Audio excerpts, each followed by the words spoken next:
Yo, what is going on, everyone? It is Reeves, and today we are going to be talking about how to farm blood points as quickly and as efficiently as possible.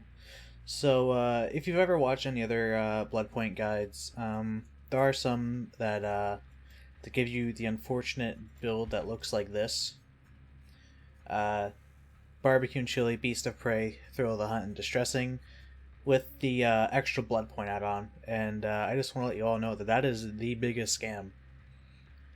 This build will not help you gain any blood points at all. You will max out two categories at best in deviousness and chase.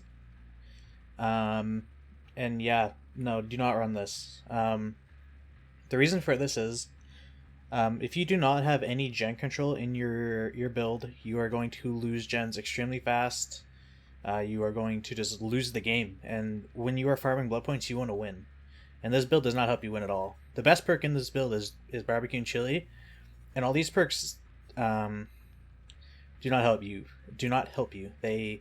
Um, they make it harder for you to win. Distressing makes your charities bigger. Thrill of the Hunt is useless without another hex perk. Beast of Prey is one of the worst perks in the game. You know, a meme add-on. You don't want to use an add-on that gives you 100% more blood points for using your power. You know, you want to use strong add-ons to be able to down survivors fast and get pressure. So the build that I have been running, I will have two separate ones. They're kind of the same build, but depending on the killer you're playing, you'd benefit more from one than the other. So you can run this build on pretty much almost all the killers, and it is barbecue and chili, agitation, jolt, and pain resonance. So barbecue and chili, obvious. That's how you get most of your blood points. After you hook 4 survivors, you gain 20 you gain 25% extra blood points after the game is over. So if you got 32,000 blood points, which is the max you can get per game, you would get 64,000. And what you want to do with this build is just go to survivor, hit them down. You want to try and end the game anywhere between 8 to 10 minutes for the most efficient way of doing this. That's kind of like the general time most matches will take, and you want to try and be the one on top of it. Jolt isn't as strong as other slowdown perks, but on M1 killers specifically, it is really good for giving you extra brutality, because if you do not know, if any generator within the 32 meters of you, they will all explode, and they will all give you brutality for destroying the gen. And then same thing with Scourge Hook. If you hook a survivor on a Scourge Hook and it blows up a generator, you get points for that. So you get a lot of brutality. And then you just use agitation to make yourself faster to get to a hook, like to make yourself get to a Scourge Hook faster, or just to a hook faster, because you want to be constantly hooking people. You want to go out of your way to just hook as many people as you can. Like, even if you don't win, these I'm not saying that these perks won't help you win, but you will get a lot of value out of just these perks. For add-ons, you want to just use like decently strong ones. You don't want to use anything like blatantly overpowered, like iridescent head, 3 blank nurse. You don't want to use anything like that, because you want survivors to stay in your match, and you don't want them to rage quit or give up, because you want to chase them. You want to get as many chase points. You want to break pallets. You want to get as many brutality points.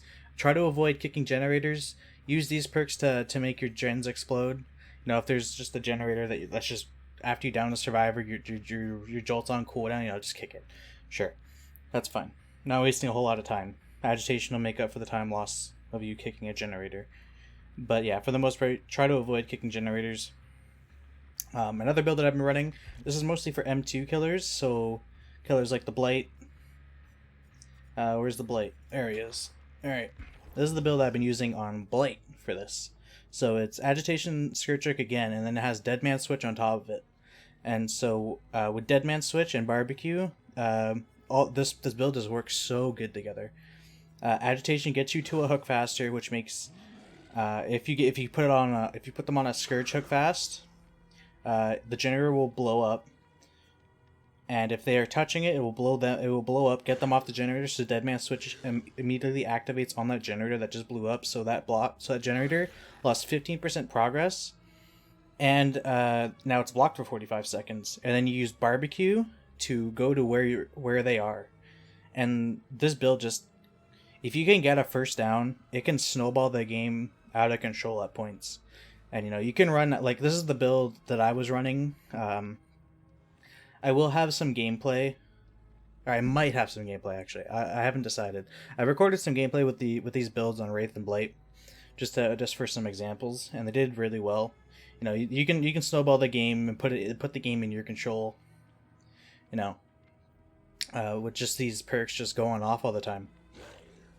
Very strong, and you will gain a lot of blood points very fast. Obviously, use any blood point offerings you got. I got the sack cakes, the Bloody Party streamers, Survivor puddings.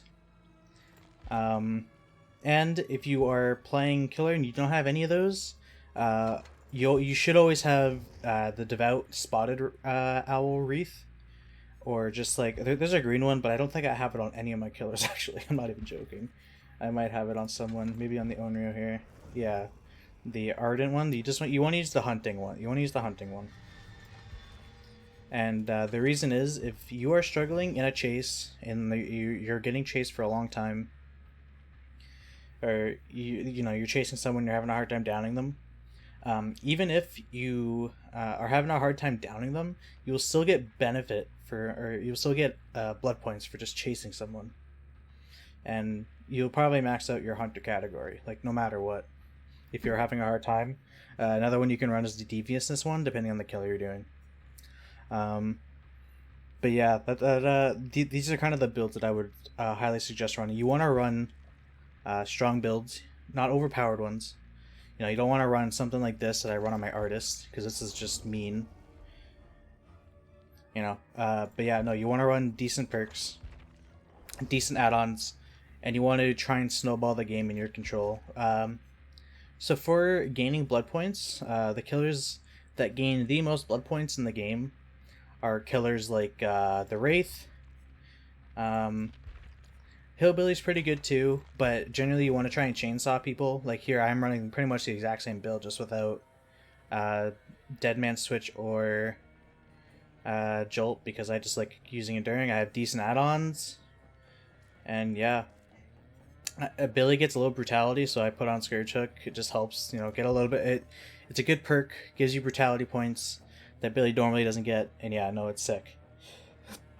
For Nurse, you can run Jolt. I don't have the build equipped on my Nurse right now, but you can run Jolt, or you can run Deadman Switch with Scourge Hook. Yeah. No, the build really does just work with pretty much every single killer in the game. Even a Huntress, I think I have. No, this is from the other video I made, actually. Yeah, no, you can just run Agitation, Scourge Hook. Very strong. But yeah, no, the killers that make the most blood points are Wraith. Billy's pretty decent. The Nurse. Huntress. Doctor. Leatherface is okay. He's kind of in the same boat as Billy. Clown. Spirit. The Demogorgon, if you have him. Deathslinger, if you're good at him. The Blight, Trickster, Nemesis, and Onryo. Those are probably like the easiest ones you can get them with.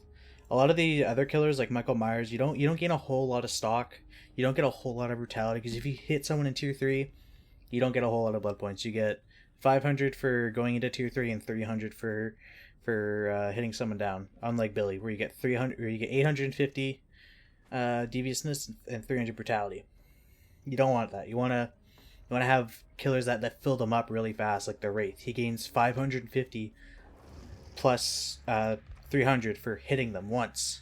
So if you down someone with your power, or even just one bell hit, like reappearance hit, that's 550 plus 600 That's a lot of blood points. That stacks up so fast with this build. You know, I had a game earlier where I downed a survivor and 3 generators popped from Jolt, and I got 300 extra blood points for downing a survivor, and then I scourge hooked it, so I got another 100, and it adds up so fast. And with these perks, you can snowball games really fast. Did I say Blight? I think I said the Blight. Yeah, Blight is insanely strong. Blight is one of the biggest blood point machines in the game. Man, it is insane how much blood points this killer gets. Same with Demo, the Demogorgon. He gains insane blood points if you use his shred correctly. But yeah, no, that's pretty much wraps it up for killer. We'll go over to the survivors. So, first survivor. Yeah, this is probably the best build you can run in a solo queue. Even in a survive with friends, like it's still like it's a solid build. Like you have borrow time, so you can get hooks and yeah. So the main thing here is we're gonna live forever. This is pretty much like the barbecue and chili equivalent to for survivor. You know, after you take a hit, unhook a survivor safely, get a flashlight blind, get a pallet stun on a hook with a survivor on the killer's shoulder, you'll gain a stack, and it goes up to 4 times, giving you double blood points after the trial. And that pairs really well with borrow time. So generally speaking, you want to try to avoid at all costs to being caught going out. You want to be either second or third being caught. And the reason is you want to get your deliverance. Now, if you don't know, when you unhook yourself off the hook, you gain, I believe it's 1,500 survival points, and survival points are the hardest category for survivors to get. Because one, you have to escape to get 5,000. You either have to heal yourself, die as the obsession, live as the obsession, or unhook yourself. Those are the only time you can gain survival. So this pretty much, so if you get the first to unhook, borrow time will go off. They'll be safe. You'll get a We're Gonna Live Forever stacked. You'll get Deliverance activated, and you can unhook yourself. And then the next perk is Prove Thyself. So when you're working on a generator with an ally, the co-op points you gain are pretty much doubled. So you don't have to do a whole lot of generators. 2 generators will pretty much max out your objective, and it also helps your team get the gens done, because you want to get as many points as you can. You want to get out. What we have here is just a normal toolbox. You can run really any toolbox. Just this is a Sabo box. What you want to do is just as you're going through the match, just Sabo hook, and it'll give you 500 boldness points. So even if you don't get in a chase with the killer, you'll still be able to get boldness points, because not every game you'll get chased, but for the most part you will. But it's just a good thing to have. And if you don't use it and you're chased all game, you can still use it to do a generator. So you just use Wire Spools to have as many charges, and then the protective gloves make it so the killer does not get a audio notification when you drop the hook. So you can drop a hook at the start of the match and they won't go directly to you, and you won't get your deliverance. You won't get points for unhooking yourself. But yeah, no, that pretty much wraps it up for the build. Always do your rift challenges. Try your best to do them. Obviously, some of them are a lot harder to do. Just do the ones that are realistic to do within a game or two. For example, the one I have now, I have one where I have to repair 12 generators. That's an insane amount of generators, and I only get 30k blood points for that, which is terrible. I want to do something worthwhile. But yeah, no, that pretty much wraps it up. Yeah, I think that's pretty much all I want. Yeah, I'll have to decide if I wanted to put the gameplay on.